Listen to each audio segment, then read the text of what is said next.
Good evening and welcome to this Pioneer Valley Regional School District School Committee meeting. It is Thursday, June 18th at 5:53. I will call the meeting to order. This meeting is also being streamed online and recorded by BNC TV. We do have members that are remote, so we need to do a roll call to start the meeting.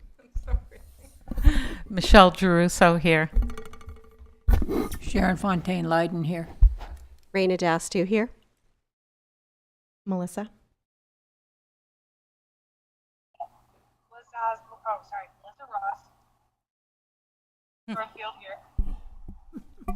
Melissa Gary, present. Thank you.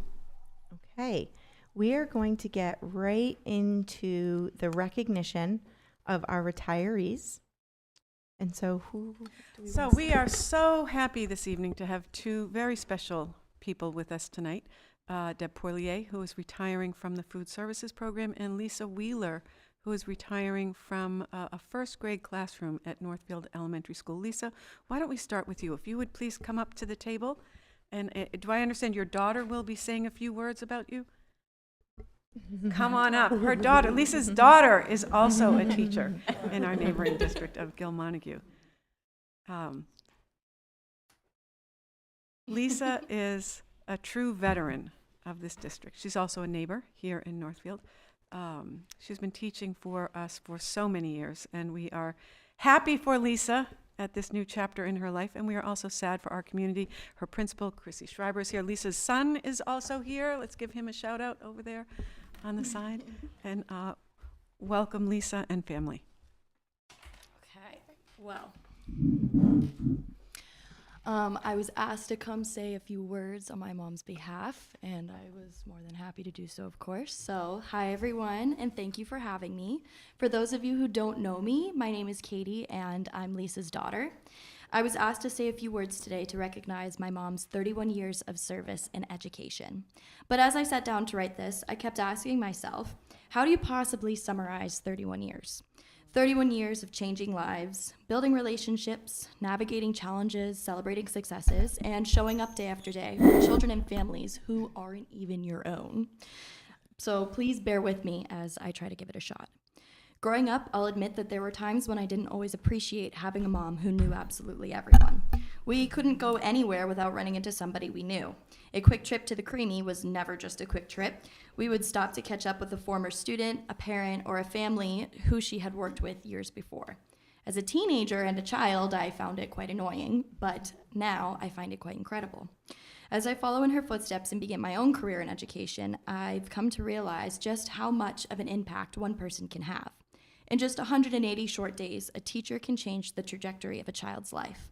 So when I think about thousands of students, families, and colleagues my mom has touched over the course of 31 years, I'm honestly in awe. What stands out most to me is that through all these years, I've never heard my mom speak negatively about her profession. And if you're in education, especially these days, you know that this is a job that is not for the weak. It requires patience, resilience, compassion, and an endless amount of energy. Yet somehow she has always made it look effortless. She approaches every child with genuine enthusiasm and kindness. She has a gift for making people feel seen, valued, and important. And that gift has truly become her legacy. Ironically, Mom and I scheduled our field trips to the Lupus Zoo on the same day this year. It ended up being her last field trip and my first. Looking back, it feels like a pretty special full circle moment. When we got back to school that day, one of my coworkers came up to me and said, "Your mom really has a way of making someone feel completely and utterly special." And what struck me was that this was only the second time my coworker had ever met her. But the more I thought about it, the more it made perfect sense. It reminded me of a quote by Maya Angelou. People will forget what you said, people will forget what you did, but people will never forget how you made them feel. That quote is my mom. It's the reason former students still stop to say hello years later. It's why families remember her, it's why coworkers admire her, and it's why even a brief interaction with her can leave a lasting impression. I've spent my whole life watching people light up when they see my mom. It took me becoming a teacher myself to finally understand why. So the next time we go somewhere and someone inevitably stops us to say hi, I won't roll my eyes or wonder how she knows yet another person. Instead, I'll be reminded of all the countless lives she's touched and the extraordinary way she has made people feel. Mom, while this chapter may be coming to a close, the story you've written through the lives of others will continue long after today. Your impact didn't end in a classroom, and it doesn't end with retirement.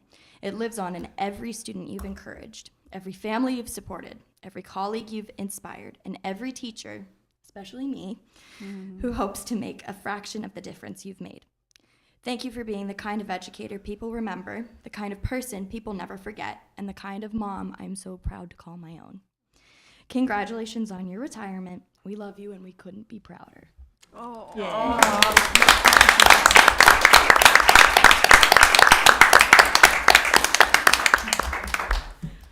Thank you.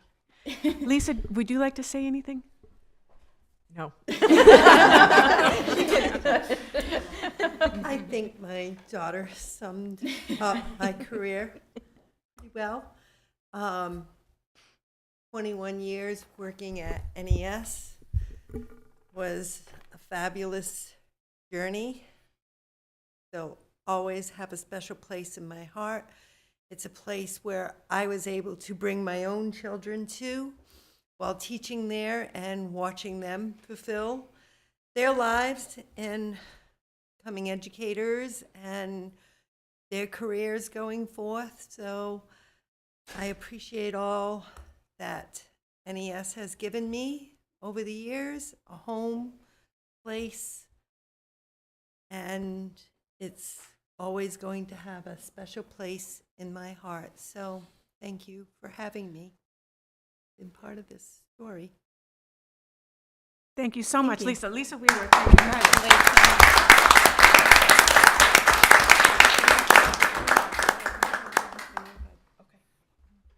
thank you so much.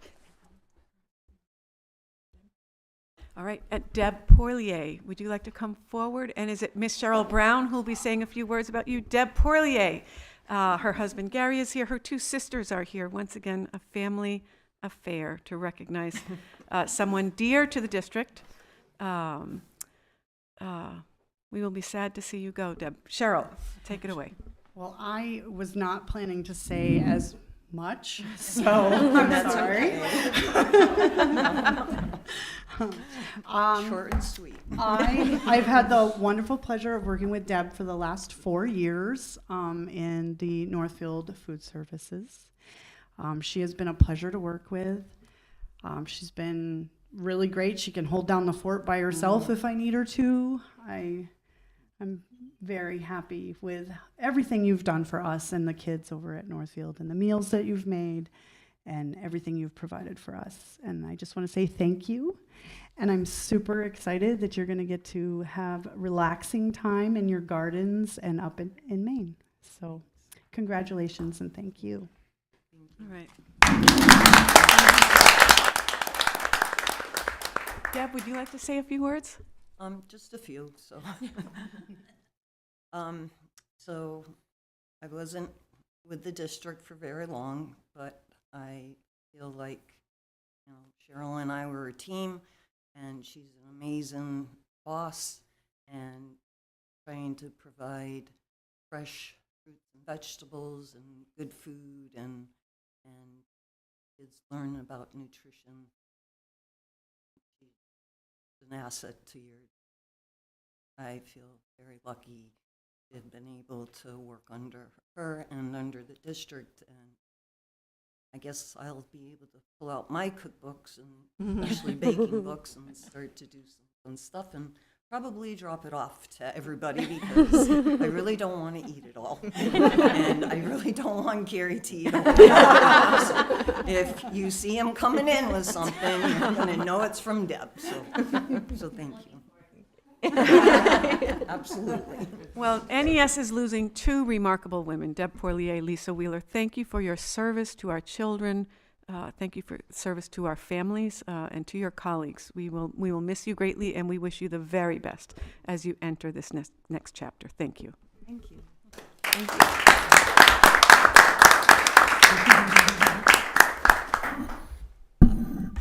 Great, thank you. So I see we have someone joining us at the table. Hello, Frank. Hello. We have not been notified of you joining the committee. Have you been sworn in Yes, I have. by the moderator? I was appointed by the moderator and sworn by the town clerk. Okay, so you are welcome to sit at the table with us and listen, but until we get notification from the town, I'll have you wait on any voting that we do today, if that sounds fair. Today was basically, hello, I'm here. Okay, great, okay, I don't know anything. yeah. Enough Well, to so- do anything. Correct, so there's a I'm whole, fine with that. there's a whole process, Yeah. once you, so we'll do all that. I will, yeah, thank you. We'll get one right there. No, it's all right. No, I don't say much either. well, I'm not sure that I'm not going to be quiet. Right, that's fine, that's fine. It's not why I'm here to be quiet. That's right. So, once we have a couple things Yeah. to do. Once we get to the new business, I'll just have you introduce yourself. That'd be Once- great. Okay. Yeah, sure. All right. Thank you. So we are going to jump to citizens' comments, and then yep. Thank you. So we're going to do citizens' comments, and then we are going to move executive session up because we need to invite a guest into executive session with us. But let's do citizens' comments first, and then we will do that. Do we have any citizens' comments? Come right on up. So for citizens' comments, just so you know, you share with us what you would like to share. We unfortunately do not talk back and engage within a conversation for citizens' comments. So you'll see us kind of nodding and following along with you. But I want to just let you know that we won't be having a conversation after. You'll have 3 minutes. And then if you come close to that, we'll see if we need to wrap up. Okay? Okay. Thank you. Hello, members of the Pioneer Valley Regional School Committee. My name is Lloyd Drossart. I am here to speak on my student-led civic action project and what I did for it, and speaking to you on what it is. So, my student-led civics project was about how specifically younger, but a lot of people, a part of the LGBTQIA plus community, face hate, harassment, and discrimination daily for their gender identity or sexual orientation. This school, particularly, is, I would say, very good at being very accepting of queer individuals, specifically queer youth and the students of the school. But there are also more ways I feel we can help queer individuals, especially out of school, both in and out of school. So my project was to advocate for more awareness and representation in our health curriculum, specifically the sexual education lessons in our health classes. Especially in today's day and age, there's a lot of false information online about any and every topic there is. And it's a scary issue we face because false information can lead to false perspectives and can develop false interpretation of things, which lead to hate, harassment, and so forth. By adding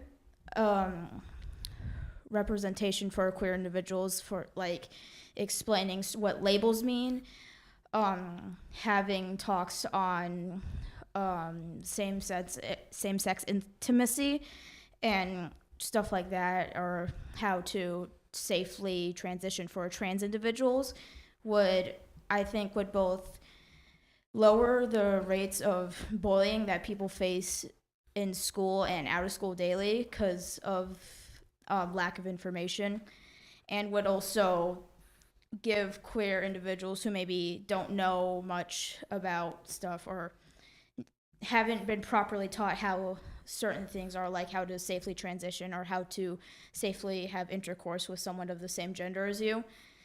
I think that would make their experiences a lot safer and a lot more not as pushed down and more accepted in the general audience of the society we live in today. I would say add it to the, like I said before, add it to the sexual education portions of lessons for 3 main reasons that I had. One was to, because families have the opportunities to opt out their children from the sexual education lessons of their health classes. So if a family was really truly against their kid learning it, they still have the option to opt their kid out. 2 is that one of the things would be talking about same-sex intercourse, and we already talked about sexual intercourse in it because that's what the sexual education portion is about, so it would just fit in. And the 3rd reason, which I found the most important, was that in the sexual education lessons of health, we are taught that intimacy is not a bad thing. It's natural for just human beings or just living things in general, and that it's not something we should be ashamed of. And I think that would be very important, especially for queer youth to know, because of how often their identities and personal experiences, relationships are put down on a daily basis. So, yeah, that was my thing. Thank you for listening to what I had to say, and thank you for having me here this evening. Thank you. Thank you so much. All right. So before we go into executive session, the Director of Student Services that we have on the agenda is not going to be moving forward. And so we can cross that off of our agenda for tonight. So we are going to be entering into executive session in according to Mass General Law, Chapter 30A, subsection 22 F and G, for approval of executive session minutes for May 21st, 2026. This is going to be a long one. And for Mass General Law, Chapter 30A, section, what? Sorry. I don't have to do which one? The B. B? Okay, thank you. Mass General Law, Chapter 30A, Section 21A3, to discuss strategy with respect to litigation threatened by the Massachusetts Interscholastic Athletic Association if an open meeting may have detrimental effect on the litigating position of the public body and the chair so declares. And Mass General Law, Chapter 30A, Section 21A3, to discuss strategy with respect to collective bargaining with the Teachers Association and to the Support Personnel Association if an open meeting may have a detrimental effect on the bargaining position of the public body, and the chair so declares, to return to open session, which I do. So moved. Okay, can I get a second? Thank you. And roll call vote. Michelle Druso, yes. Sharon Fontaine, yes. Raina Dastu, yes. Liz Osborne, yes. Gretchen Pelton, yes. Stephen Martin, yes. And Melissa Gary, yes. Okay, we will be right back. Did you invite us in? No, we won't. Okay. Joining us will be Patricia Kinsella and Taffy Bassett Fox and Liz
Great, thank you, and welcome back.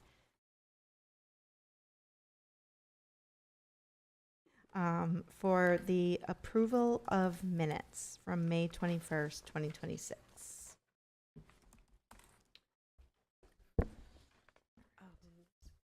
I have just on page 2, oh, wait a minute. Sorry, it was on,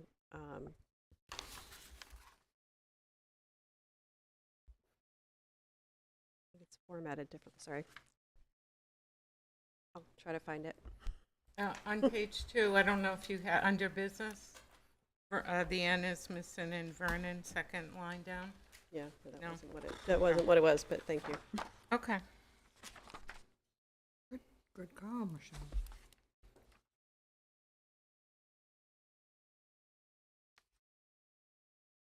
I have one. Under, let's see, under business, Roman numeral 7, Vernon tuition rate, it's 22,603, not 22,600. Oh, Yeah, We round down. We round down. It's- Oh, I see, yes, yes. No, sorry. That's okay. I think it was, to approve the Vernon tuition rate, I thought that they had approved it at 22,600 because Vernon's tuition, the state of Vermont's tuition was 22,603. So is this incorrect or correct? The state is 22,603. Right, So but this is but correct. So this this is should be correct. 22,600. Great. Yes. And then I would add for B, the annual town meeting statement, I did not have a prepared statement. Hmm. So there was not a prepared statement. Made a statement. Yep. A draft. Made a statement. And then on page 3, that top line, the second line, that future situations of this nature would be discussed by the said budget subcommittee during the budget process. Oh, yeah. Is now after, right?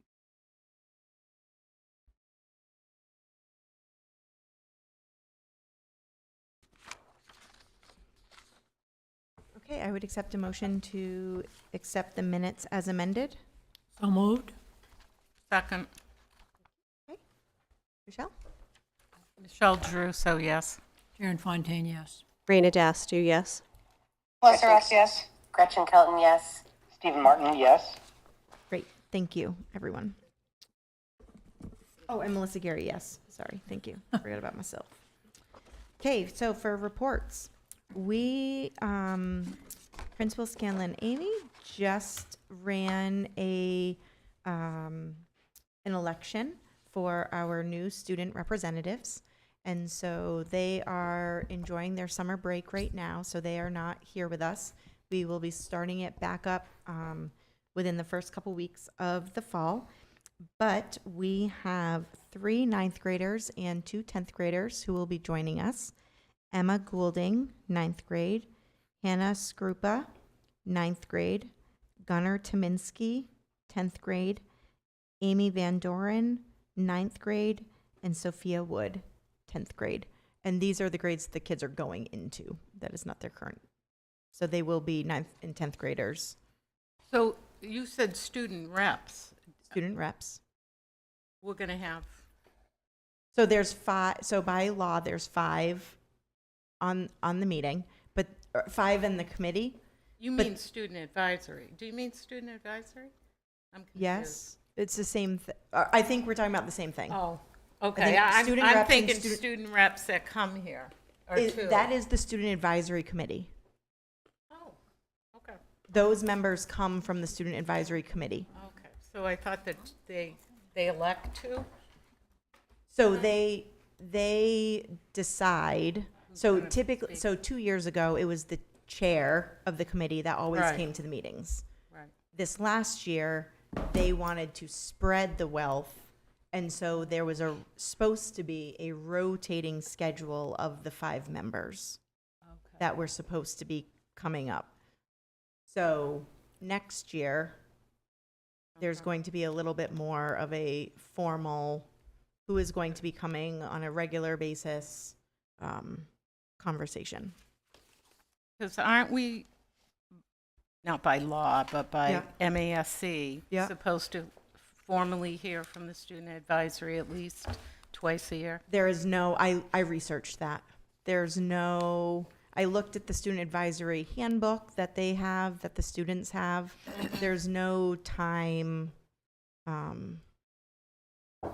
there's Well, then, nothing, I thought, because those monthly yeah, newsletters we Yeah. get, I had brought that yeah, to the meeting back a couple of years ago, and I thought that's what it said. yeah. If you can find it, Yeah, I keep them in a that- 3-ring binder. but when, after you had inquired, I went and looked at the law, and then I went and looked at MASC, because I said, wow, if we're supposed to be doing twice a year, then it would be really nice to come up with a plan, like, Right. when is this twice a year? And there was none. There's no requirement for like how they represent or present or what they present on. There's suggestions. Right, I remember that. And so I think what we have lost, that I will have to talk to Patricia about how to do this, is she used to take time out of her day with the student reps and go to the elementary schools and have them do the right. reports. Remember the Yep. big reports, and they would do that. I had said to Patricia that those are great, but this should be student-led information. Right. And so I wanted to take that off of her plate, so she wasn't going every month to and that kind of fell apart. The wheels kind of fell off on that, because the kids, when we would meet with them and we would say, okay, what do you have to say? Or what, they're like, everything's great. We don't have any, and so then we turned it into the program portrait of a graduate and worked with them on the portrait of the graduate the past few months and their input into that for the school district. Okay, and the portrait, is that going to be part of the new law for graduation? So it's not part of the law. No, I know it isn't. Oh. I have read, I'm thought just you wondering if you're going to combine it, because they have to do a portfolio and all that stuff And a now. portrait, I don't know Okay, what that plan is. Yeah. because it's a lot. It's of significant. changes. Yeah. Yeah. Significant. I know. I was looking at their report Yeah, yesterday. I when had it came done out. the MASC, Yeah, 2 meetings on that, and Yep. it's going to be a lot. it is.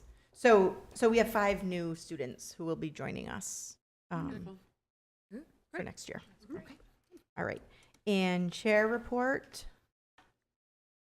I hope everybody in the teaching staff and our administration and our support staff have a wonderful summer. It has been a long year, and I hope everyone does some self-care and takes the time that they need so that we are fresh and ready to come back and excited for 26, 27. So that's kind of where my brain is. I'm hoping, I saw this silly video the other day of a teacher on the beach, and they had the noise canceling, like no kids, just enjoying time on the beach. And that's kind of what I wish for everyone this summer. So other than that, I don't have anything else that has come to my chair to report on. Yeah. Yep, you can go. Well, thank you. The school year has ended. I was very happy to be able to be at both Northfield Elementary School and Pioneer here when the students were dismissed on the last day, and in both buildings, and I'm sorry I just couldn't make it to BES, in both buildings the children are cheered out of the building as they get on their buses. At NES they bring out a whole bunch of noisemakers and bubbles, and Chief Hall was there over at NES, and it was just so beautiful and heartwarming to see the relationships and to see the joy that these teachers had with the students, and to know that the kids and their families, the parents who came and drove, they have a special parade in front of NES. Just beautiful. And then over here at Pioneer, the teachers line the path out of the building under the portico there as the kids are leaving to their cars or the buses. And the same thing, just cheering. There was great music playing. What a wonderful testament to the positive relationships and culture in our schools. Speaking of that, the district has received a recognition from the Communities That Care Coalition, which is a project of the Franklin Regional Council of Governments, celebrating the district's impact. During the Spring Communities That Care Full Coalition meeting, partners shared messages of appreciation for your school's work with students, families, and the community. And some of the notations they made were about the meditation training, especially for athletes, awareness of the importance of a culture of belonging, and a great partnership with the organization Enough Abuse. So I'll pass that around for folks to look at.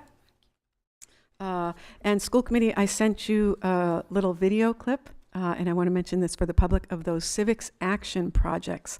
They were astonishing. I don't know if you had a chance to look at that video, but this library was chock-a-block full with kids at different grade levels and their teachers. And wow, what important topics. You heard one student talk about the LGBTQIA+, otherwise known as LGBTQA. And as a member of the LGBTQA community, I cannot imagine having been a middle school or high school student able to utter the words, queer people and queer students deserve respect and protection at school. How the world has changed, and how proud I am that district creates a space for all students. All of our students are welcomed. And the civics action projects, I think I mentioned to some of you, or I wrote in an email, I got more than a few very well argued letters to me outlining requests or demands that students were making on various issues, and each one of them was well-reasoned, well-articulated, polite, correctly written, good grammar. We like all of it. I'm looking at Principal Scanlon Amy over there. I know that Principal Scanlon Amy received her own sequence of letters from students, and those are the result of their civics action projects. When student Hazel Singh was before the school committee a meeting or two ago talking about artificial intelligence, that was her civics action project, which is a requirement of the law. 8th grade students must take civics, and they must complete a civics action project. I think we need to make sure school committee is invited next year, Mrs. Scanlon Amy, because it was truly a great moment. This place was full of kids who had done solid academic research on topics that matter to them, and they had to do something with it. The select boards have received letters, just great. So that, this is when our custodians go. They're always working so hard, but now they're on to summer projects. So if you were to walk around our buildings, outside most rooms, there's a piece of paper taped up with the list of the summer work that's going to happen in that room. So thank you in advance to our hardworking custodial crew and our administrative team. They had their first day of their summer retreat today. Today was focused on logistics, and we will be back together on July 8th and 9th to finish our summer work with each other. And it's been a pleasure seeing, what is the name of the league? I'm so embarrassed. River Valley Raptors. You can call The River Valley Raptors are ball teams that have sought permission and received permission to use the Pioneer Fields, and it's been great to see other athletic teams out there making use of our beautiful outdoor facility. So glad to have them. Thank you. Okay, Director of Finance and Operations report. Great, thank you. We are on the home stretch. I am happy about that. Just want to let you know that on June 12th, I met with Joe Scanlon, who is our fiscal overseer, and he was interested in hearing about how we're going to close out the fiscal year. And after a lengthy meeting with him, I did get an email back, and he said that we're in a good position and we should have no major difficulty closing out general fund balances. So that felt really good. Nice. Our expenditures, we have $101,385 left remaining in the general fund, and our accounts payable is very busy, paying invoices and closing out purchase orders for the remainder of the year. Negative balances will be addressed tonight through budget transfer vote.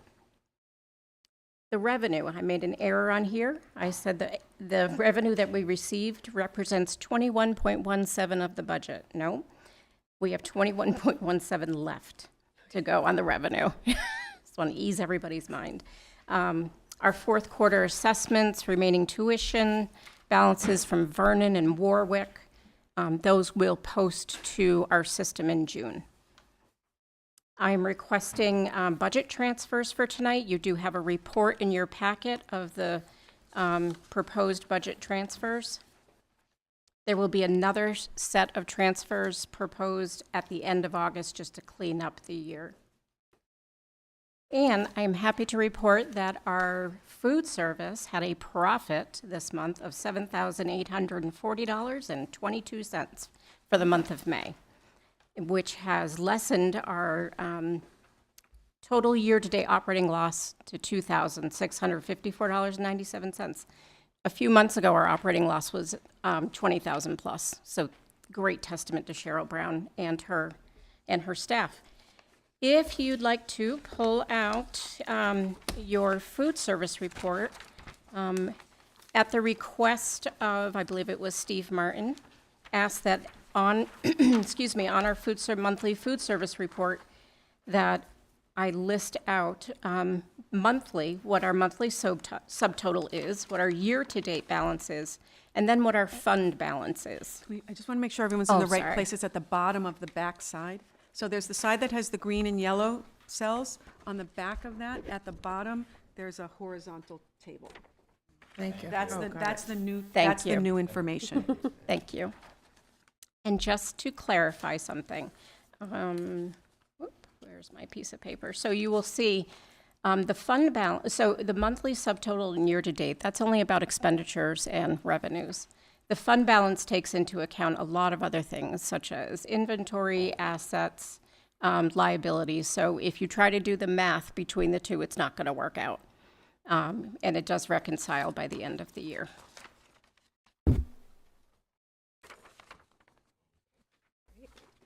And there is a motion, Melissa. Nope, not yet. Oh, I was I'm so looking sorry. through the, Yeah, we should talk about transfers. so the transfers, if anyone is curious, is on the purple. Could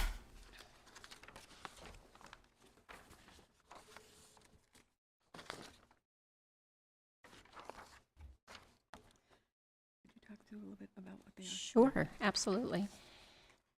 So these transfers are broken out by fund or department, starting with district administration and the two elementary schools and PVRS. So what this is towards the end of the year, we have lines that have surpluses and deficits. And the goal is to make our lines be in the positive. There are some lines here that you will see that are salary lines that have quite a bit of profit in them. I don't mean profit, I'm missing the correct word. So some of those, like the Northfield special needs teacher salary, there's 101,000 plus left in that line right now.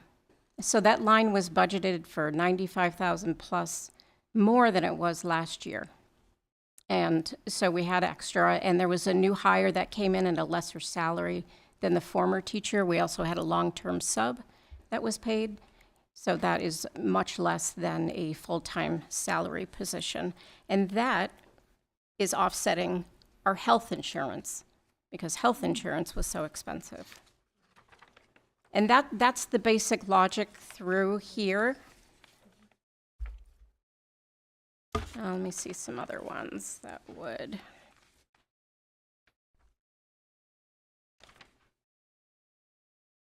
Let's see here. So if I'm on the second page, and we've got second up from the bottom, $2,369.67 is coming from the special needs instructional assistant line. And there was extra money because we had 2 instructional assistants that left Pioneer. And we tried to fill the positions and we couldn't fill the positions. And that extra money is going to offset the Bernardston special needs instructional assistant line.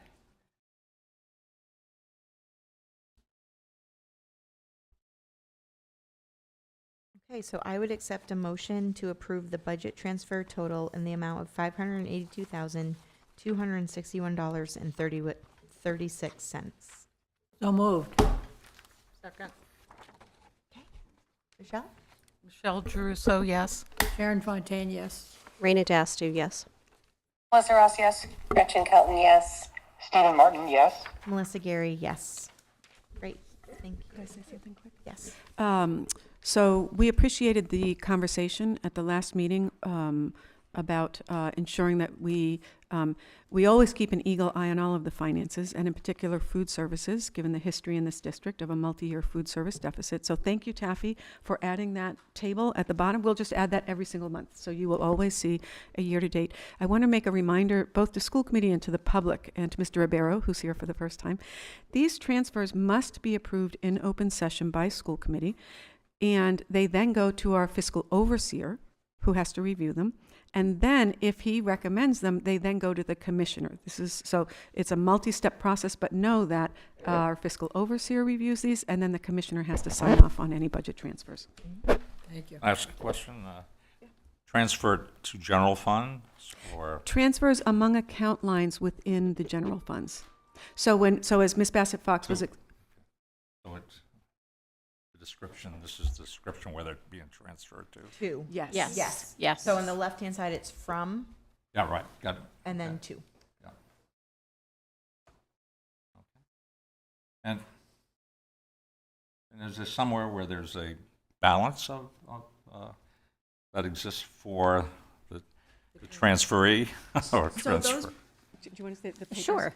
So if you have a packet there, there's a. That's another page. Yep. Right there. the Yes, green One here? Yep. Oh, okay, all right. So this I'll- is. Okay, you let me got labor it? through this. Okay, I'll be yeah, fine. right. I'm available for any questions. And Mr. Ribeiro, all of these financial reports are posted after every meeting on the district website, Okay. on the school committee website, so you're always welcome to go back and Oh, well, review. I'll It's be all there. very familiar with it. Yes. Well, Yeah. also, they give them to us or email them to us before the meeting, So a we couple of can days review before the that. meeting, so you can prepare yourself. sure. So it might look as though, oh, we're going through this Yeah, yeah, fast, yeah. but we've all looked at them before and know what's, Okay, so we got some homework to do each time. that's Yes, right. That's right. Yep, that's right. Okay, so actually, let's go right into introduction. We will reach out to the town and make sure we're all on the same page.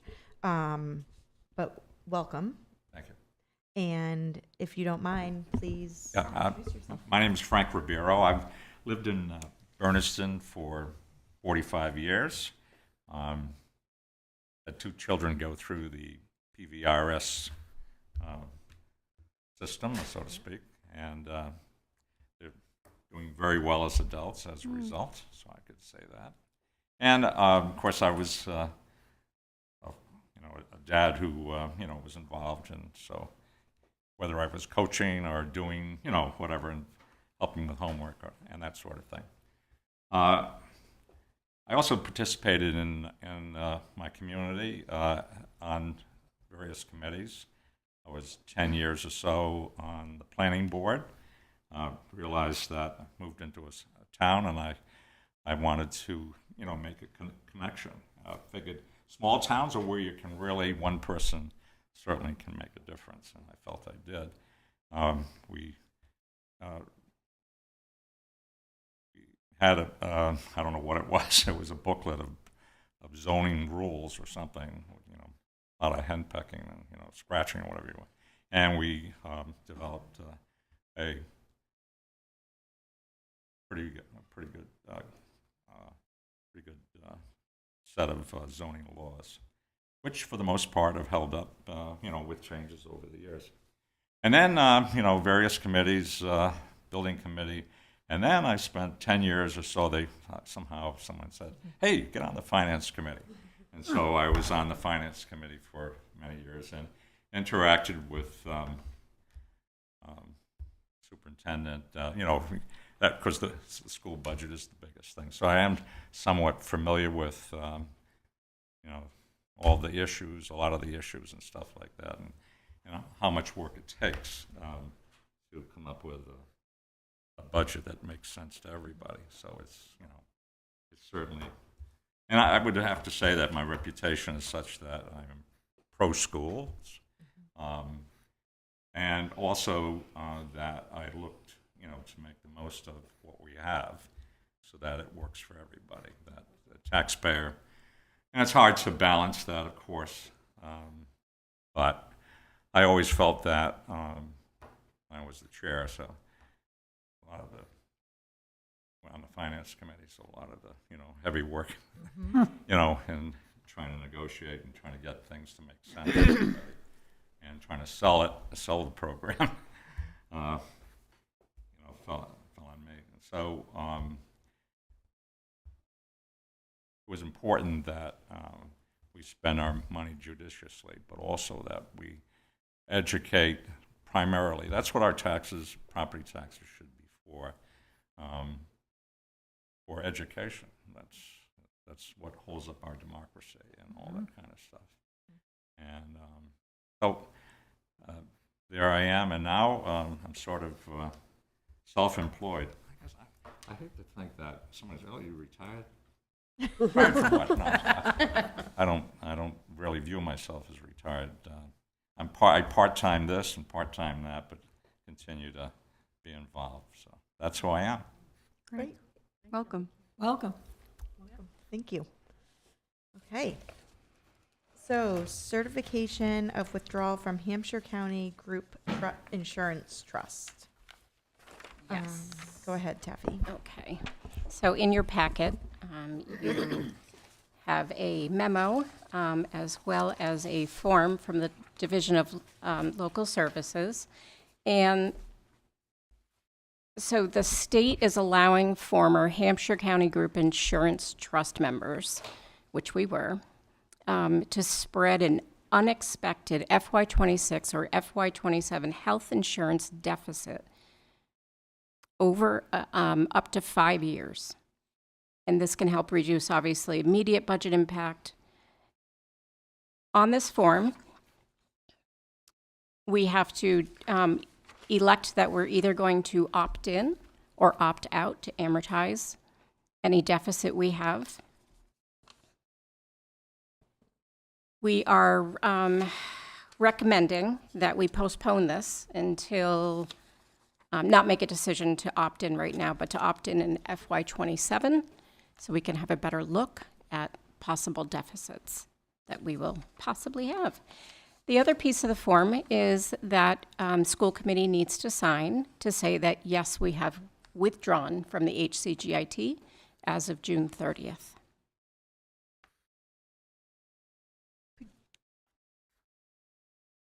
I guess I didn't quite get the rationale for postponing. Sure. I think we're going to have a better idea at the end of next year. Okay. What the impact will be. We're going to have tailings. Okay.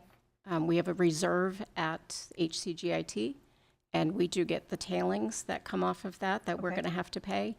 And if we go over the tailings, that'll be a deficit for us. Okay. And we won't know that until we're into FY27. Okay. And we don't, there's no time frame that we have to sign this by? You have to actually sign, the main purpose of the form is to sign that we are leaving the HCGIT. Okay. Okay. And we can opt in. They have a little box to amortize this year or possibly next year. If we do defer, we have the option for FY27 to do that. Got it. So we would defer and then sign it. No. Yes, we would, sorry, you would, the line in there says, so halfway down, further, we elect to amortize the FY26 HCGIT deficit. Okay. And so Taffy and I am recommending that you put no there. Put no there. No, it's not clear to us we don't have all the numbers just yet. We have another, so you would have to send this to them by June 30th. They have not yet issued a form saying, are you seeking to amortize, yes or no, an FY27 deficit related to the Okay. HCGIT. That will be a separate form Okay. that they send us at a different time. Okay. Okay. We're not losing the because I asked Yes. Taffy this, and she went and got me the chapter and verse. We're not losing the opportunity to amortize a debt by saying no for the FY26 portion. Okay. Got it. So no vote needs to happen. It's not a vote. Okay. But you would need to sign Yep. today. Okay. Does that sound okay with everyone? I mean, I know Yeah, we're not Light- taking a vote, but yes. Leiden already did it. Oh, okay. If it, you could, Yep. you could take someone could make a motion. Nope, to that's say- fine. I was he's- just Brian's, taking kind of a saying, straw- yeah, I'm- yeah. it doesn't hurt Yeah. to take Yep. a motion. Yeah. Yep, that's, So I would accept a motion for the school committee chair to sign the DLS certificate confirming the withdrawal from the HCGIT and to not amortize for fiscal year 2026. So moved. Second. Clarification, is it just the chair that's signing it, or is it the whole committee? a majority of the committee. Oh, a majority of the committee. I just wanted to Oh, draw that out. Thank you. okay, thank you for doing that. Majority of the committee. Okay, so go back. And Motion as Correct amended. that. motion as amended for the Full committee. school committee members who are present tonight Okay. to sign, You got five, Sign. you got a majority. sign the DLS letter. So moved. Second. Thank you so much. Okay, Michelle. Michelle Druso, yes. Sharon Fontaine, yes. Raina Dastu, yes? Melissa Ross, yes. Gretchen Kelton, yes. Stephen Martin, yes. Melissa Gary, yes. Okay, got it. Thank you. And just to clarify, do you have a copy that Yes, we should Taffy's be going to, signing? Taffy's going to Yes. fill out the top portion and then start sending it around, so don't risk having someone leave before they've signed. Perfect. While you're signing Yep. that, my friend David Young has always said, it's better to make the You're right. motion on these things. The paperwork gets lost or something, you've got a record, you've done it. Now, that's the reason. Absolutely. Yeah. Thank you. That's good, thank you. Yep. Good Okay. idea. Education Finance Services. Okay, so we are not bringing this as anticipated in the way we thought, but I can give you some background information for what we will bring to you at the next meeting. Cami Lamica, the district's treasurer, sent the district notification months ago that she was seeking to resign, and she kindly rescinded that resignation when we needed extra help recently. Cami is leaving the business of being an independent contractor and doing things, and she's formed a company called Education Finance Services LLC. Education Finances LLC has sent the district a proposal to serve as the district treasurer, and a second proposal to help provide services related to the excess and deficiency annual report. We have learned from our attorney that the district would need to post the position of district treasurer, open it to applicants, and then Education Finance Services would be welcome to apply for but go through that typical process. So with your permission, Taffy would, I'm out on vacation next week, Taffy would, early next week, post the position for district treasurer, leave it open for a week and a half, maybe see who we get, and then we would need a small group of people, the way we did last time, to review applications. Well, I was going to say, if it's over 50,000 and it's a service, then we need bids. from Over at what three amount? different- It's not, But if you're going to, what amount, Michelle? 50. No, Thousand. it's not, it's about 15 or 16,000. Oh, okay, It's the district treasurer is a 1-day-a-week position. okay. We're part-time. Oh, I thought the other guy used to make, Mr. Adams? yeah, Nope, he came on Wednesdays. okay. So if you open it as a position and a company applies, We have How sought, it- we have sought guidance on that. There are other districts that hire companies to provide the services of a district treasurer. Oh, And you would yeah. have to appoint the company. the company, that's what I'm Yep. saying. Yes. Yeah, The okay, company would send a proposal. right. Yeah, and then, And now, then we, you have to and review. then we review, so the district treasurer is one of those positions that we appoint, or that the Right. school committee. But you're posting a position, a job description, correct? Yes. Yes. Okay. And That's a what I'm company saying. could And we- say, we would like to provide the services of, that meet the And requirements have of an that. individual come forward, No. no? We have asked and we have received confirmation that there are other districts that appoint companies to provide the services of a district treasurer. Now, the district treasurer is the district treasurer, It's a person, it's a position. correct. So we will do all due diligence. Yep. We did get confirmation that there are existing contracts with companies to provide, in Massachusetts, where a company provides the services and has been appointed as the district treasurer. I'm not Yeah. arguing that Yeah. you could hire a company. My Yeah. point is, either we're doing it under procurement laws or hiring a person. Like you can Well, interview and hire How a did it work when person. we contracted with TMS as the director of, we That was a contracted company. with TMS for Correct. the position of director of finance. Yes. Correct. So But we sought out a bid for that, I believe. That for would have been a TMS. much higher bid. Yes. This bid is only about Correct. $15,000 or Yes. $16,000. Yes, so you go out to bid and see who.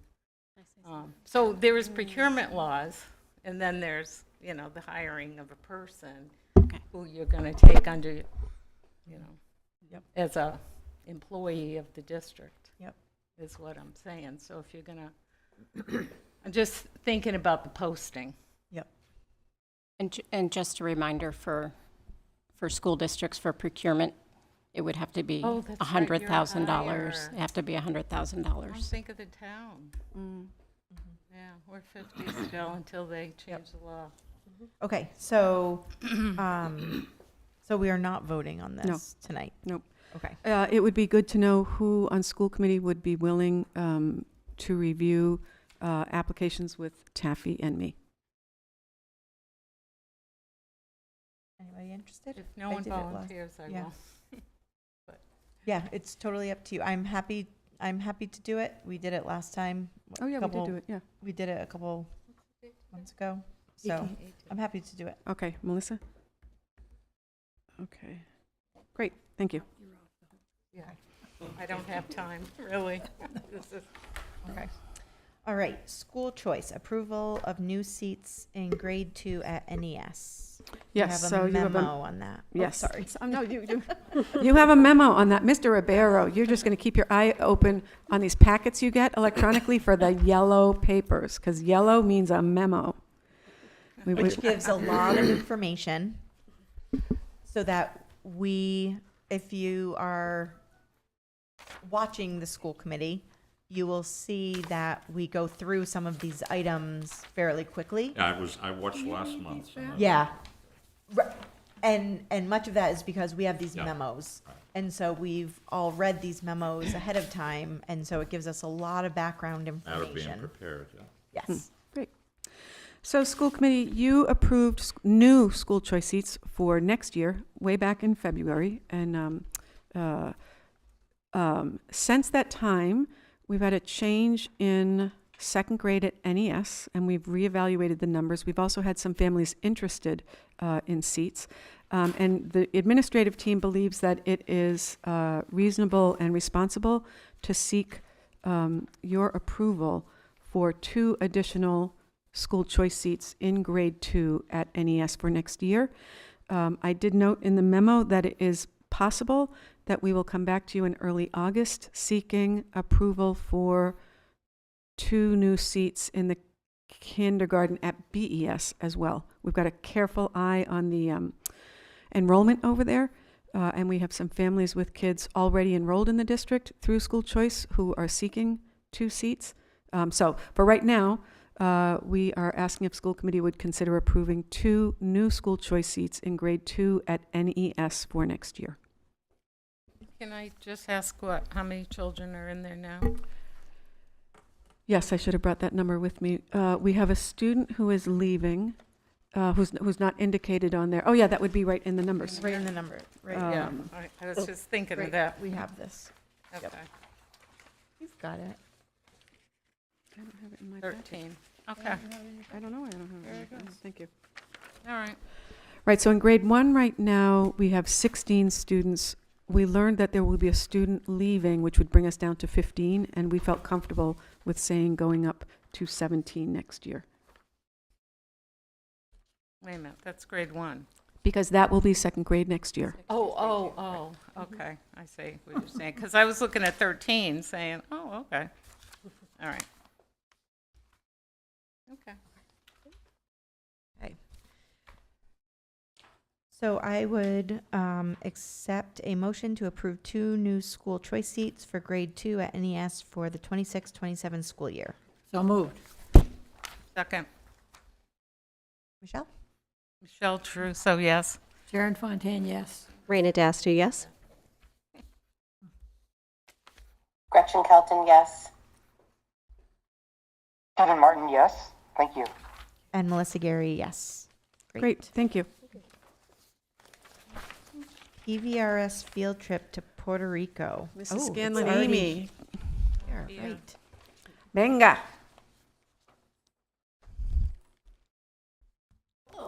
Hello. Hola. Hola. Hola. I'm not about to speak Spanish. Mr. Ribeiro, Mrs. Scanlon Amy is the principal at Pioneer. Hola. All right. All right. So this is, Tyler, am I doing this correctly? I feel like it's at a weird angle. So this is exciting. We have really grown our Spanish program. It is doing great. We have a tremendous number of students who are choosing to take Spanish for a 3rd and 4th year. And one of the things that has come out of student interest in Spanish is interest in Spanish-speaking cultures. And so we have our Spanish teacher has been looking into the possibility of a field trip and a trip to Puerto Rico, where our students would go to Puerto Rico for 5 days during February break. They would travel with EF tours and would get to experience all sorts of historical and cultural events, and also get to use their Spanish. So that is the proposal. I know you guys have the memo in front of you, and I won't read the memo out loud, but I am happy to answer any questions that people have to the best of my ability about this. I assume that there will be some help for the children who want to go but can't pay full. So I'm going to say limited. I want to be cautious about that. This would be an extremely expensive trip. Right. And I would not want to overpromise that the district would be able to step forward and fully fund multiple trips, because it would become pretty quickly very cost prohibitive to do that. I think you'd be setting a precedence too. I don't mean the district. I mean like fundraising and stuff like that. Yes, 100%. And you will see on the memo that it talks on about the- fundraising going Yeah, on. on the bottom of on the back of the page, it talks about Pioneer. So it talks about what we will be doing for a district, and also families who qualify for free and reduced lunch, up to a 25% discount for 6 families. What was the interest like for the Oh, I forgot to put that in. For the survey that got, yes, thank you. That's my bad. I forgot to put this So in. I I'll just give a apologize. little context. Before bringing this to school committee, we sent out a survey to families, very clear that the field trip had not been approved Oh, by did I school miss it? committee, but trying to make sure that we had enough interest to warrant bringing it forward. We had 24 families, I believe, who have come back so far and said they are definitely interested. And then I think 13 families that have said that they are potentially interested. Sorry, it is in here. I missed it. Oh, okay. And did I remember the numbers correctly? 31 and 14. Oh, even better. So there is a lot of interest. And when we sent that to families, we included the price. You did. So that it was not going to be a, are you interested? And then families feeling like, wait a second, I was interested theoretically, but I did not understand how expensive it would be. Right. I appreciated in the survey, you also, so you asked if the student was interested, and then you also asked the support of the family. And I thought that was really important. Like, yeah, my student might be interested, but I don't know if this is really going to happen. So I appreciated that level with the survey. As a family who just spent 24 hours in Puerto Rico, my kids were ecstatic when they saw this. So, I just, it was a great, another opportunity that under your leadership you have brought to these kids. And I think it is just amazing what you are trying to expose our student population to. And I just, your work and the hours that you put in just does not go unnoticed. Well, and so thank you. I do want to give credit where credit is due. This has largely come from our Spanish teacher. Yep. So he has done the work with talking to world language teachers in other districts to find out, what has their experience been with different tour groups, and what has been the student experience once they've actually been on the ground. So he did that legwork, which I really appreciate, and he has generated a lot of excitement in the classroom with the students, which I also really appreciate. But thank you for your kind words. Gretchen has a question. Not a question, actually, just comment. a statement. Thank you so much. I just wanted to share that I was so excited to learn of this possibility. Many, many moons ago, when I was in high school, I traveled to Spain with my Spanish teammates, classmates, and it was an opportunity of a lifetime and a memory for a lifetime. As I said, many, many moons ago, we're talking 30, closer to 40 than 30. I still have vivid memories, and I'm just super thrilled about this. Well, I'm right there with you, Gretchen. I think 33 years ago, I went to France with my high school, and it was an amazing experience. And my son just went to France with EF Tours with his high school, and it was a great experience for him too. Good. Great. I have a question. Just curious, will it only be students from Pioneer that are, or who's Do you mean eligible would we partner with another school? Are there, who will be eligible to go? Or is it only open to Pioneer students, or will family members or other community members be invited? Or So for this tour, I'll be honest, I hadn't really considered inviting other people, but for this tour, the thought was that it would be Pioneer students in grades 9 through 12. So even though we do have 8th graders that take Spanish, this would be a high school trip. Great. No, that's fine. And just to answer questions about parents, EF Tours does not, for their foreign trips, they provide the chaperones with one school representative. So if we wanted to have additional people go from the school community, whether they be parents or other teachers, that would be an additional cost that we would have to take into account. So that is not in the budget that you're seeing here. Is there a maximum number that A maximum number of students? Yes. Yes, the maximum number of students would be 100, whatever our high school population is going to be next year. So, but no, the tour company does not limit the number of students, and they actually, the price of the trip becomes more affordable the more students go. So this price represents the minimum number. There is a minimum number, and the minimum number is 20 students. Great. So I would accept a motion to approve the high school trip to Puerto Rico from February 15th to February 19th, 2027. So moved. Second. Michelle? Michelle Jeruso, yes. Sharon Fontaine, yes. Raina Dastu, yes. Gretchen Kelton, yes. Stephen Martin, yes. And Melissa Gary, yes. Great. Great, congratulations. Thank you. Very Thank exciting. you. Thank We'll you. have some very excited children. Yes. Yes. All right. And so we will continue on with Ms. Scanlon Amy for the PVRS Program of Studies for the New English Language Arts courses.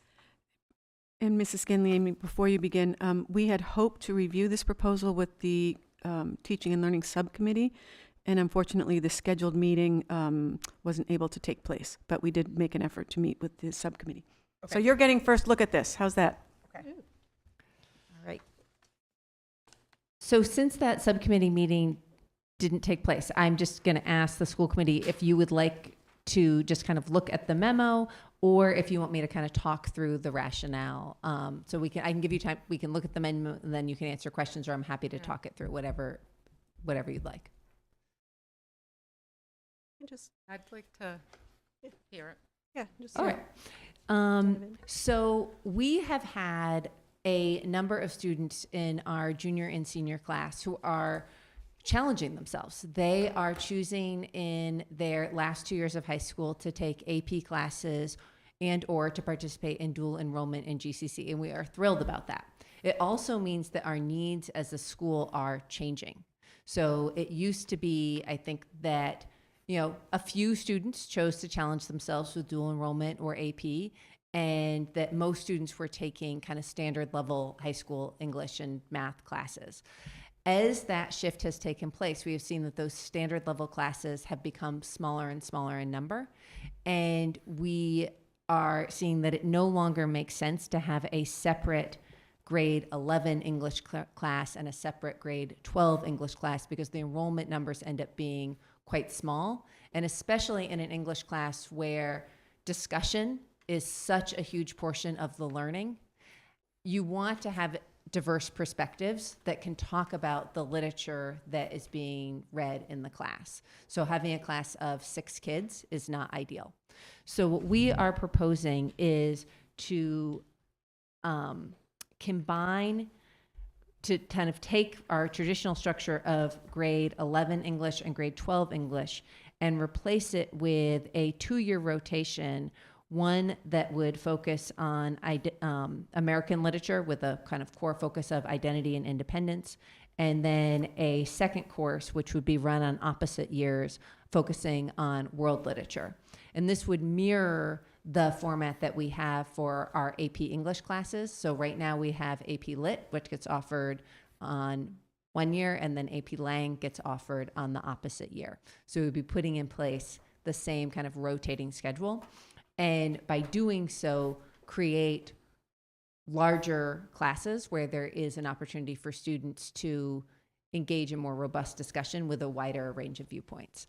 So that is the proposal that you are seeing in front of you. And then there's a course description kind of talking through some of the key topics that will be taught in the course, the specific course that is being proposed for this next year, which is the American Literature course, focusing on identity and independence. So, kind of core texts, looking through with the teachers, and one of the teacher who's going to be teaching 11th and 12th grade English next year in whatever form the school committee approves has had release time already to work with our retiring teacher, Miss Brennan, on organizing the curriculum for this upcoming course. And then throughout the school year, she would have additional professional development support from me on continuing to develop this course. And then also looking ahead to the next year with the world literature course. Yeah. Question. So I went to the program of studies when I saw this in the packet, just to refresh myself. And there was a lot of courses that said not offered 26, 27. Is that because you're changing the whole, what's going on? There was quite a few courses that weren't offered. So no, there isn't a big change in the program of studies, but the program of studies is a historical record of not every course that has ever been offered at Pioneer, but it has a kind of a list of courses that have been approved that may someday be taught that we wouldn't need to come back to school committee and ask for approval of. So we don't necessarily take something out unless we are saying like, okay, like we are putting this program to bed. We're just not going to use this anymore, which, you know, I'm not proposing doing. So it's not that there's a big change going on in the program of studies. It's just that like not every course gets offered every year. That's typical for small schools. Well, you've like AP chemistry as an example. We ran AP chemistry this year. We will not be running AP chemistry next year because we teach it opposite of AP environmental, because we have a limited number of students. So we want to make sure that we have the right number of students for each course. So it doesn't make sense to run every course every year. And that is very typical of other small districts in the Pioneer Valley, that they run courses on opposite years. I also noticed creative writing. Is it what's the course that will be instead of that? So creative writing was a course that was offered by our librarian when we had a librarian in the district. So we brought that course in when Jenna Sarnak was the district librarian. And then when we had to cut that position, we also had to, we're not cutting the course. I would love to bring that back, but it would require bringing on a additional staff member, which was not part of the budget for this year. Okay. So the program of studies doesn't mean that everything isn't in that program of studies is available for that year. It just is historical in there. Yeah, and I don't mean to say like that it's historical in that like this class was taught in 1975 and we still have it there. But historical in that these are the classes that have been approved that we would look at the beginning of every year and determine, okay, what are the needs of our students? What is the capacity of our faculty, to your point about creative writing? And also being responsive to the interests of our students. So one of the benefits of being a small school is that our guidance counselor has her finger on the pulse of the interests and the plans of literally every single student in this building from 9 through 12. She doesn't work with the middle schoolers as closely. And she and I work really closely together to determine, okay, what are the courses that are going to meet the interests of our students that we have right now? And that might change in 5 years. And when that changes, we would offer different courses. Thank you. So these rotating courses, we'll call them, I guess, they're open to 2 grades, multiple grades, 11 and 12, 10, 11, 12, 9, 10, 11, 12. So this course would be what we call a standard level English course for 11th and 12th graders. So through Mass Core and also in Pioneer Valley's kind of graduation requirements, we require that students take 4 years of high school English. And we want to be certain that in those 4 years, they're getting a comprehensive exposure and mastery of the core content standards for 9 through 12th grade. So there may be, I'll use kind of a niche example. There may be at some point a class that we would offer that might be like a film as literature class, and that might fall as an English credit, but we would not want a student to take that, we would want a student to take that class in addition to either AP Lit and Lang or the 11th, 12th grade English class. We wouldn't want them to take it instead of.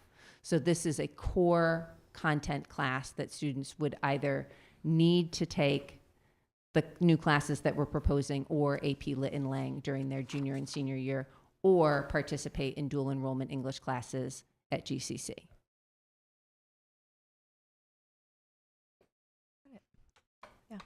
Mrs. Scanlon, Amy, what you just said made me wonder if a slight amendment to the proposed motion might be helpful to add identity and independence to the program of studies and to make any ministerial changes to the language of the program of studies. For instance, if the program of studies lists the required courses for graduation, we want to update that list to reflect this. Do you see what I'm saying? So it's not, Yes, it wouldn't I do be see what just you're saying. adding the course, but making whatever cascading changes are needed elsewhere in the program of Yes, studies. there's one specific spot that a change in language would be needed. So if I might, to approve the addition of identity and independence as outlined above to the program of studies, and to make any required changes in other areas of the program of studies as needed. To reflect that change. Yeah, to reflect that change. Yeah. Patricia, I don't have a pen. Can you write that down? I'm writing it. You got it. You got it. Thank you. Thank you, Ms. Gary.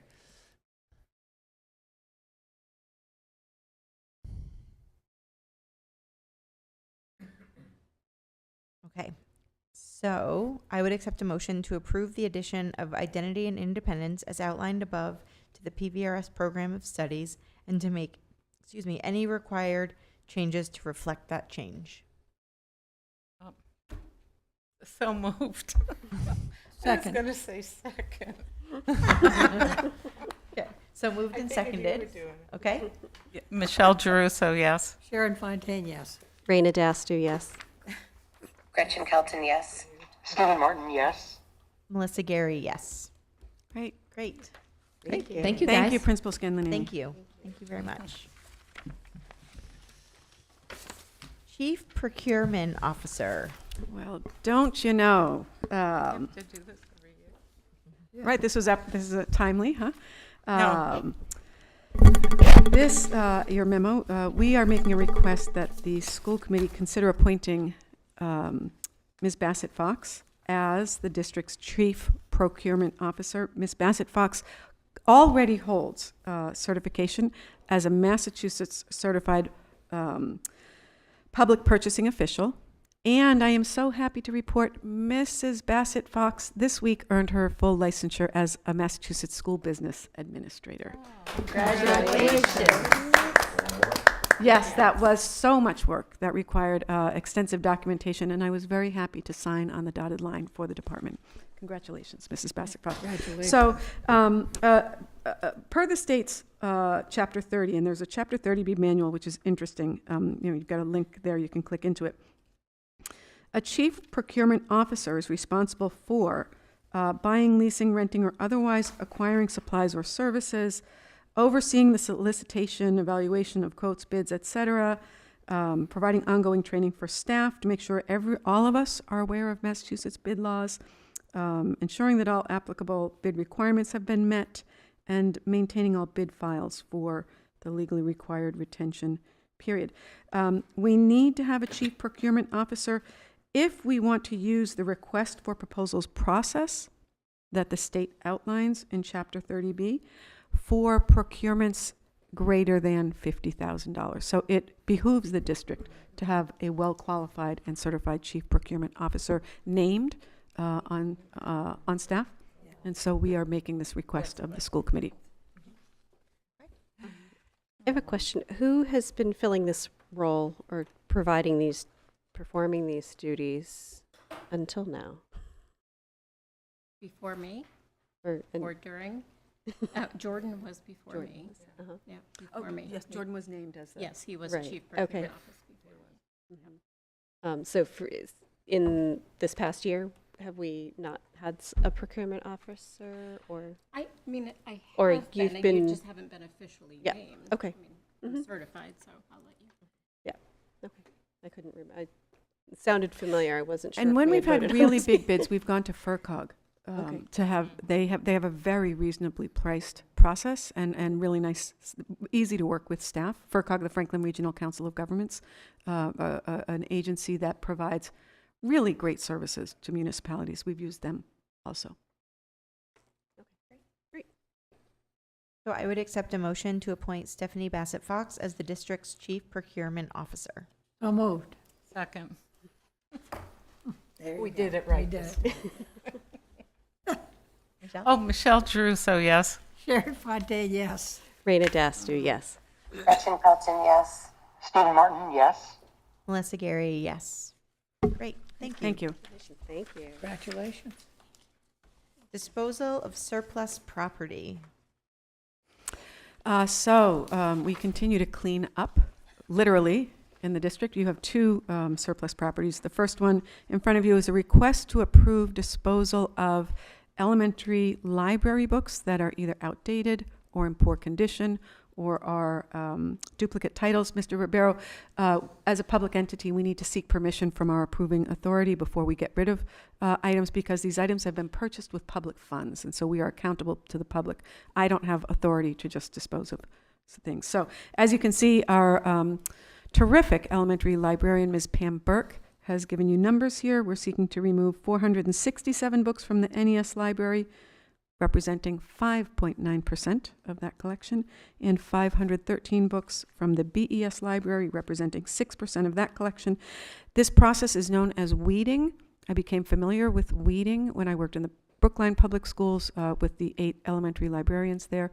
And there is actually a set of guidelines called the CREW, C-R-E-W standards, for how to determine whether a volume might be appropriate for the weeding process. As always, should school committee provide approval for disposal of these excess books, we would work with a local book recycler to dispose of them. So I would accept a motion to approve the disposal of surplus property from both NES and BES libraries. So moved. Second. Okay. Michelle? Michelle Jeruso, yes. Sharon Fontaine, yes. Raina Dastu, yes. Gretchen Kelton, yes. Stephen Martin, yes. Melissa Gary, yes. Can I ask a question? Yeah. How does something like this get initiated? I mean, you don't have a librarian? We have an elementary librarian who's highly credentialed and very experienced, and she works across the 2 buildings. We don't currently have a librarian in this building. Thank you. You're welcome.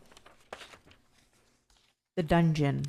The dungeon. I couldn't resist putting in just a few pictures. There really is this gorgeous, very heavy safe in the dungeon. Perhaps we could have tours. We could charge a little money. We could issue face masks. Fundraising opportunity. To enter the dungeon. Tell you what is in the dungeon that I keep telling everybody.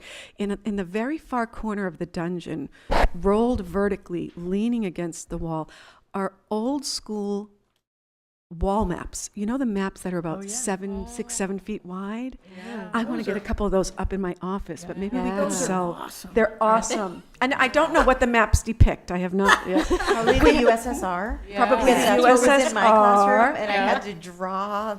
Yeah. Like, Yes. yeah. I was in the other day doing this, and I saw that we have a number of, I'm a sewist, but I don't know how to say the name of this company. Janome, Janome, for folks at home who are Janome. Oh, you're a sewist. We have about a half dozen Janome sewing machines. Please, don't sell those. No, I am not selling them. Now, each of them has a sticky, and each sticky says, needs servicing. But I'm not, we're not getting rid of those. We're going to get a textile studio going, Miss Fontaine. I might know one when we get there. Miss Fontaine is an accomplished weaver. I'll have you know. So, But that's not Janome. we want to begin cleaning up the dungeon. We're going to come to you we will come to you with multiple requests, but for now, we are requesting permission to remove only reading materials, text, and specifically textbooks, magazines, and dictionaries. There are so many, what we call them trade books. Trade books are regular reading books of Mice and Men, The Bluest Eye. Those are trade books. We're not asking, there are a lot that need to go, but this time around we're asking for the old textbooks, the old dictionaries, and a bunch of magazines to be disposed of using the book recycler, so at no cost to the district. What do they do with those books? I don't know. Do they recycle them? Do they give them to missionary somewhere, or? Roundabout, right? Roundabout might, I don't know if they take any of the texts and resell them. Roundabout is that store that just moved into a big brick building. It's like a big. They took all our. They go in a big bin. And Yeah. textbooks, especially if they're hardbound, because of the paste that they use. Yeah. It's very hard to. There's a special process that you can, but Recycle them, you mean? Is that what the you're saying? recycling doesn't really Can't? happen for the most part. They have tables outside. Paperback books might be different, but is there a market? I don't know. And that's the real issue, is there a market? Yeah. The related issues are the related materials are the magazines and so forth. Yeah. Yep. We're not getting rid of the microfiche machines, the maps. There's all kinds of junk in there, but we'll take it piece by piece. Yeah, we're not touching the sewing machines. Yeah, because we remembered that at the last meeting there was a question from the floor about, gosh, could we just give them permission to get rid of more textbooks? And you appropriately said, no, have them come forward with specific requests. So this is our request for today. Could we get rid of up to 1,000 textbooks? And I really would prefer not to ask the principal to have to come back to you with a list of the 64 30-year-old Spanish textbooks. Yeah. So I would accept a motion to approve the disposal of surplus property from PVRS as presented. So moved. I'm all for getting rid of moldy paper. Yes, school nurse, yes. I'll second it. Michelle Geruso, yes. Sharon Fontaine, yes. Raina Dastu, yes. Gretchen Kelton, yes. Stephen Martin, yes. And Melissa Gary, yes. When you do tuition, Okay. will you make sure we correct that? All right. Vernon Thank you. tuition next. Yes, so it is that time of year again. We get to update our Vernon tuition agreement. And the changes that have been made to the agreement are basically just dates. And I want to point out that school committee did approve the rate at your last meeting, and it is incorrectly listed here. It's last year's tuition rate that is on your memo, and it is $22,600, which was approved last month. 603 or 600? 600. Okay, I would accept a motion to approve the FY27 Vernon tuition agreement as presented. So moved. Second. Thank you. Oh, Michelle sorry. Geruso, yes. Sharon Fontaine, yes. Thank you. Raina Dastu, yes. Gretchen Kelton, yes. Steve? Stephen Martin with, sorry, my thumb wasn't working. Stephen Martin, yes. Melissa Gary, yes. Thank Great, you. Thank you. Annual approval of contracts, district physician, legal counsel, recording secretary. Yes. So each year, we do need to appoint a district physician, our counsel, and our school committee recording secretary. Our district physician has been Dr. Ruth Potee. She is wonderful. She has worked so well with us. Dupree Law Offices, they are our current counsel, and we all know Ann Harding so well, who does an incredible job with us. Great. So I would, yep, go ahead. I'm ready to move it. To appoint Dr. Ruth Potee as district physician, Dupree Law Services as district counsel, and Ann Harding as school committee recording secretary for the 2026-2027. So moved. Second. Michelle Geruso, yes. Sharon Fontaine, yes. Raina Dastu, yes. Gretchen Kelton, yes. Stephen Martin, abstain. Melissa Gary, yes. Thank you. Great. And we have a enrollment update. So these, Frank, along with, we have business, but then we also have our standard reports that we get every month. And we get an enrollment update, a personnel update, along with the reports that we did in the beginning of the meeting that are standard. So we get to see month to month exactly what's going on with the enrollment and personnel. We had a net increase of 2 students in the past month in the district. Okay, great. And we can see the personnel updates. I have an update to the update. Sure. Down at the bottom, BCBA stands for Board Certified Behavior Analyst. We had a BCBA last year, wonderful person, Danny Baker, who got a job, I think, right in her hometown in the fall, and unfortunately left us. And so when we had to, we hired out it's very expensive to hire out to get contracted services. I'm delighted to say that we have hired we have a new BCBA who will start with us towards the end of August. Savannah is her first name. Arnold. But she has another last name too. She signed with a Jelm, I think. So we have a BCBA, and the Director of Student Services, we will be reposting for that position. Can I ask a question about enrollment in the elementary school? With regard to school choice, why is there only one school choice? I mean, NES has half as many as BES. Yep. So it seems kind of odd to me, but Yeah. maybe there's a reason for it. So we had paused school choice for a while to kind of see and settle what our enrollment numbers were going to happen. We also have a history. That is a school committee? As a school committee. Okay. As a school committee, yes. And historically, there are significantly less families interested in NES than BES. BES, we have tons of interest. Because it's closer to Greenfield? Exactly. That is the it's reason. More of a geographical. Okay, that's what I was wondering. Yes. So that is the biggest reason why you don't see such high school choice numbers. Yep. Anything that you would No, I think that's correct. And in addition, when our colleagues in Warwick formed a new district, the school committee made the strategic decision not to allow new school choice seats at NES because we were concerned that if Warwick resident students came to Northfield Elementary Schools as school choice students, when the time came for them to come up to Pioneer, we would be receiving only the $5,000 school choice rate for those Warwick resident students, not the more favorable $17,000, $18,000. Right. So even before we paused over at Bernardston, the school committee paused at.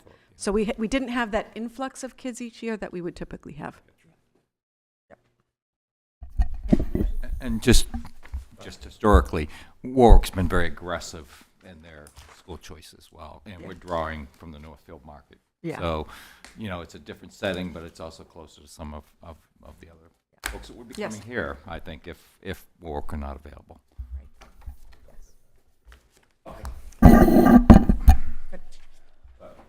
I agree with you on that. That's the reason why Warwick's in the same boat.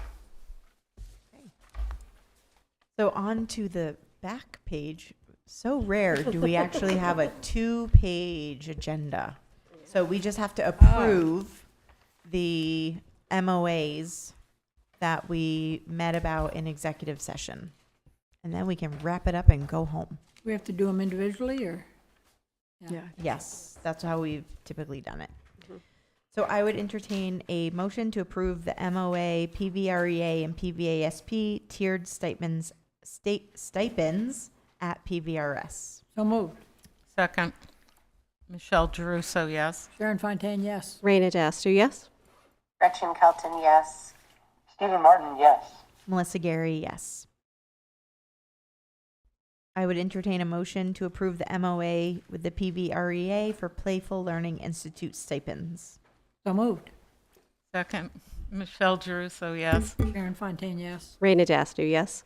Gretchen Kelton, yes. Stephen Martin, yes. Melissa Gary, yes. I would entertain a motion to approve the MOA with the PVASP work hours for 2026-2027. So moved. Second. Michelle Geruso, yes. Sharon Fontaine, yes. Raina Dastu, yes? Gretchen Kelton, yes. Stephen Martin, yes. Melissa Gary, yes. Thank you. And the last one, I would entertain a motion to approve the MOA with the PVREA for the therapy dog handler. So moved. Second. Michelle Geruso, yes. Sharon Fontaine, yes. Raina Dastu, yes? Gretchen Kelton, yes. Stephen Martin, yes. Melissa Gary, yes. Okay, thank you, everyone. I don't have any other business not anticipated. Can I ask Yep. a question about the Warwick tuition agreement? I thought I was we would I was have just it. going to say Oh, something about that. There is a meeting in the upcoming meetings, which is 30th, is it? Yes, the District Agreements and Community Relations Subcommittee will be meeting again. They met last week or this week? They met this week. This past Monday, couldn't yeah. Boy. this week. That subcommittee met this week. They will be meeting again on the 30th. Our hope is to bring a draft tuition agreement to the school committee on your meeting on July 16th. Yep. Okay, upcoming meetings. So our next school committee meeting is July 16th at 6 o'clock here. And I would accept a motion to adjourn. So moved. Second.